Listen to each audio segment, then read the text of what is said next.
Hello అండి. అందరికీ నమస్కారం. మన చందమామ కథలకు మనసారా స్వాగతం. ఇప్పుడు మనం చెప్పుకోబోతున్న కథ ఒంటింటి బిచ్చగాడు. రచన ప్రముఖ రచయిత్రి వసుంధర గారు. ఈ కథ అక్టోబర్ 2003 చందమామలో ప్రచురించబడిందండి. ఇక కథలోకి వెళ్దామా మరి? పేరుకు తగ్గట్టే పీనయ్య పిసినారి. కూర్చుని తింటే తరతరాలకు తరగని ఆస్తి ఉంది. కానీ కూర్చుంటే సంపాదన తగ్గిపోతుందని క్షణం కూడా కూర్చోడు. తింటే ఖర్చు ఎక్కువని సరిగ్గా తినడు. పీనాసి గుణమైతే ఉంది కానీ పీనయ్య బుర్ర గట్టిది. ఏ పని చేసినా లోతుగా ఆలోచిస్తాడు. భార్యను జీవితకాలం పోషించాల్సి వస్తుందని ముందు పెళ్లి వద్దనుకున్నాడు. అయితే ఇంటి పనుల కోసం ఏ పని మనిషిని పెట్టుకున్నా పని సరిగ్గా చేసేది కాదు. ఏమన్నా అంటే ఎదిరించేది. నెల నెల జీతం ఇవ్వాల్సి వచ్చినప్పుడు పీనయ్యకు ప్రాణాలు తోడేసినట్టుండేది. పెళ్ళామైతే జీతం బత్తెం అడగకుండా అన్నమాటకు నోరెత్తకుండా జీవితకాలం తనకు చాకరీ చేస్తుందని గ్రహించాక ఆయన పెళ్లి చేసుకోవాలని అనుకున్నాడు. పీనయ్య బాగా డబ్బున్నవాడు కావడంతో పీనాసి అని తెలిసినా ఆయనకు పిల్లనివ్వడానికి చాలామంది ఆడపిల్లల తల్లిదండ్రులు పోటీ పడ్డారు. హెచ్చు మొత్తం కట్నంగా ఇస్తామని ఆశ చూపారు. పీనయ్య దూరం ఆలోచించాడు. డబ్బున్న పిల్ల అయితే తను చెప్పిన మాట వింటుందన్న నమ్మకం లేదు. అదే కాక పెళ్లి వైభవంగా జరుగుతుంది. ఆడపెళ్లి వారితో పాటు తనకు బాగానే ఖర్చు అవుతుంది. ఇలా ఆలోచించి ఆయన ఒక పేదింటి పిల్లను ఏ అట్టహాసము లేకుండా, పైసా ఖర్చు లేకుండా, కాని కట్నం తీసుకోకుండా పెళ్లి చేసుకున్నాడు. పీనయ్య భార్య సీత ఎంతో అందమైనది. డబ్బున్న భర్త తనకు పట్టుబట్టలు కట్టబెడతాడని, మెడ నిండా నగలు దిగేస్తాడని, కాలు కింద పెట్టనీయకుండా పని వాళ్ళ చేత సేవలు చేయిస్తాడని ఆమె ఆశించింది. కానీ పెళ్ళయ్యాక ఆమెకు రోజంతా ఇంటి చాకిరీ ఎక్కువైంది. సీతకు తండ్రి పెట్టిన ఆ ఒక్క బంగారు గొలుసు కూడా మెడలో వేసుకునేందుకు లేకుండా ఒంటి మీదుంటే బంగారం అరిగిపోతుంది. పేరంటాలకు వెళ్ళినప్పుడు వేసుకుందుగానిలే అంటూ పీనయ్య ఇనపెట్టెలో దాచాడు. ఇక పీనయ్య ఆమె కోసం కొన్న చీరలు మహాముతకవి. తన ఇంట్లో కూడా అంత చౌకబారు బట్టలను ఆమె ఎన్నడూ కట్టుకోలేదు. అయితే ఒకటి, భార్యను పీనయ్య పొద్దస్తమానము తెగ పొగుడుతూ ఉండేవాడు. ఆమె ఏం కట్టుకున్నా, ఏ నగలు లేకున్నా దేవకన్యలా ఉంటుందనేవాడు. ఇంటి పనులన్నీ స్వయంగా చేసుకోవడం వల్లనే ఆమె సన్నగా ఎంతో నాజుగ్గా ఉందనేవాడు. స్వతహాగా సీత అణకువగల అమ్మాయి. అందువల్ల భర్త పొగడ్తలకు ఆమె ఉబ్బిపోతూ ఉండేది. అయితే తిండి దగ్గర మాత్రం ఆమెకు సర్దుకుపోవడం కష్టంగా ఉండేది. పీనయ్యకు తిండి మీద ఎక్కువ డబ్బు ఖర్చు పెట్టడం ఇష్టం లేదు. అయితే సరిగ్గా తిండి తినకపోతే ఆరోగ్యం పాడై డబ్బంతా వైద్యానికి ఖర్చు పెట్టాలని భయం. అందుకని కొందరు ఆయుర్వేద వైద్యులను సంప్రదించి ఆరోగ్యకరమైన ఆహారం గురించిన వివరాలు తెలుసుకున్నాడు. వాటిలో చౌకగా ఉండే దినుసుల వివరాలు రాసుకున్నాడు. ఆ ప్రకారం రాగులు, జొన్నలు, ధనియాలు, ఆకుకూరలు వగైరాలతో రోజుకొక కొత్త రకం వంటకాన్ని కనిపెట్టాడు. అవి తినడం వల్ల శరీరం ఆరోగ్యంగానే ఉంటుంది. డబ్బు ఆదా చేయడం తప్ప మరే ఆసక్తి లేని పీనయ్యకు ఆ భోజనం బాగానే ఉండేది. కానీ సీత ఆ భోజనం తినడానికి చాలా బాధపడేది. తినకపోతే ఆమె ఆరోగ్యం పాడవుతుందని పీనయ్య దగ్గరుండి బలవంత పెట్టి ఆమె చేత తినిపించేవాడు. ఇలాంటి పరిస్థితిలో సీత తన భర్తలో మంచి మార్పు వచ్చేందుకు ఏ దేవత అయినా సాయపడితే ఎంత బాగుండునో అనుకుంటూ ఉండేది. ఆమెకు రాత్రివేళ కలలో ఏదో ఒక దేవత కనిపిస్తుండేది. కానీ మెలకువ వచ్చాక తనేం కోరిందో, దేవత ఏమన్నదో మాత్రం గుర్తుండేది కాదు. ఒకరోజు పీనయ్య పని మీద ఊళ్ళోకి వెళ్ళి భోజన వేళకు ఇంటికి తిరిగి వస్తూనే ఆకలిగా ఉందని సీతను భోజనానికి తొందర పెట్టాడు. ఆ సమయంలో సీత రాత్రి తనకు వచ్చిన ఒక మంచి కలను గుర్తు చేసుకునే ప్రయత్నంలో ఉన్నది. పైగా ఆకలి కూడా అంతగా లేదు. ఆమె భర్తకు భోజనం వడ్డించింది. పీనయ్య ఆమెను కూడా తినమని బలవంత పెట్టాడు. ఆమెకు రాత్రి వచ్చిన కల వెంటనే జ్ఞాపకం రావడంతో రాత్రి కలలో నాకు పార్వతీదేవి కనిపించింది. ఈరోజు ఒక బిచ్చగాడికి అన్నదానం చేస్తే మనకు అన్ని విధాలా ఆదాయం పెరుగుతుందిట. అందువల్ల అన్నదానం అంటే మళ్ళీ మనకు అదనపు ఖర్చు కాకూడదని ఈ పూటకు ఉపవాసం ఉండదలిచాను. నా వంతు భోజనం మీరే ఏ బిచ్చగాడికైనా దానం చేసి రండి అన్నది.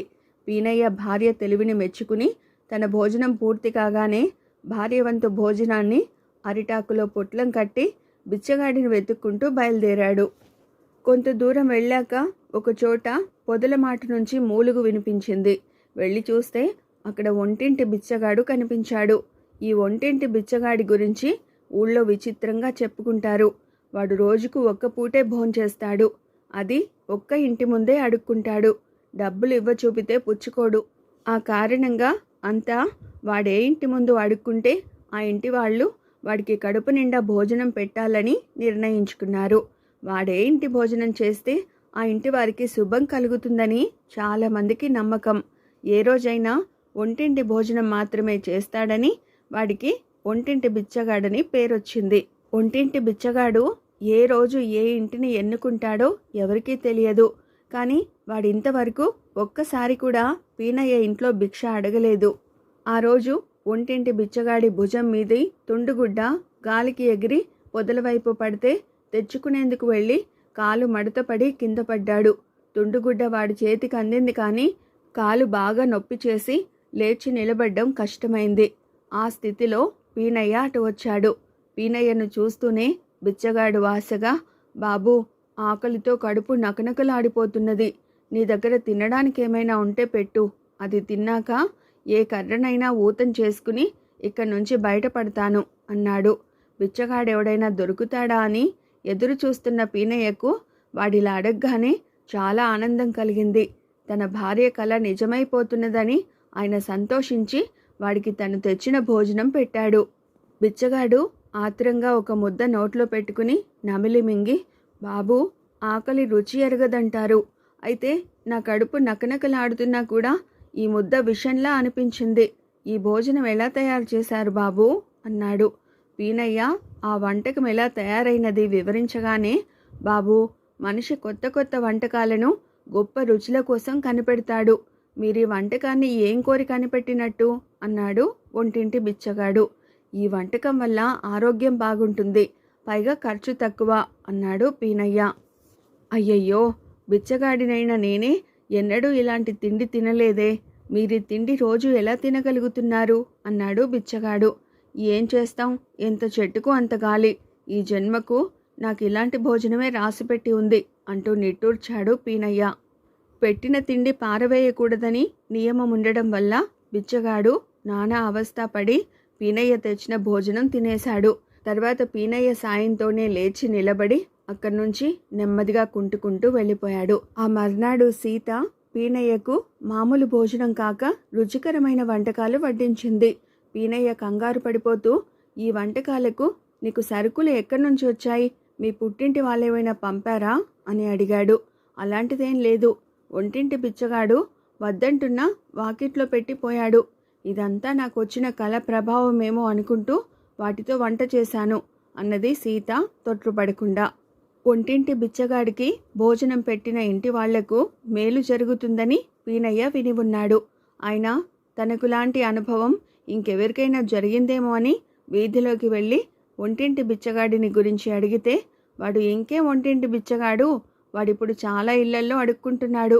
భోజనమే కాక డబ్బులిచ్చినా వద్దనకుండా తీసుకుంటున్నాడు అని చెప్పాడొక ఇంటాయన. ఇన్నాళ్ళు లేని మార్పు హఠాత్తుగా ఒంటింటి బిచ్చగాడిలో వచ్చినందుకు ఆశ్చర్యపడి వాణ్ణి వెతుకుతూ బయలుదేరాడు పీనయ్య. వాడు ఊరి చివర చింత చెట్టు కింద కనిపించాడు. పీనయ్య సందేహం విని, బాబూ, ఆకలితో ఉన్నప్పుడు మీరు అన్నం పెట్టి ఆదుకున్నారు. అందుకు మీకు నేనెంతో రుణపడి ఉన్నాను. అయితే మీరు తినే తిండి చూస్తే మీ మీద జాలి పుట్టింది. మీకోసం 4 ఇళ్ళు తిరిగి డబ్బులు అడుక్కుని వాటితో వెచ్చాలు కొని మీ భార్యకిచ్చాను. ఇక నుంచి రోజు అలాగే చేయాలనుకుంటున్నా. మీరు ప్రతిరోజు రుచికరమైన భోజనం చేయాలన్నది నా కోరిక అన్నాడు. బిచ్చగాడి మాటలు విన్న పీనయ్యకు తల తీసేసినట్టయింది.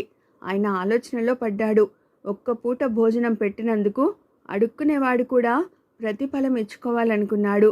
వాడు బిచ్చమెత్తి సంపాదించిన డబ్బుల్ని తనకే దానం ఇచ్చేస్తున్నాడు.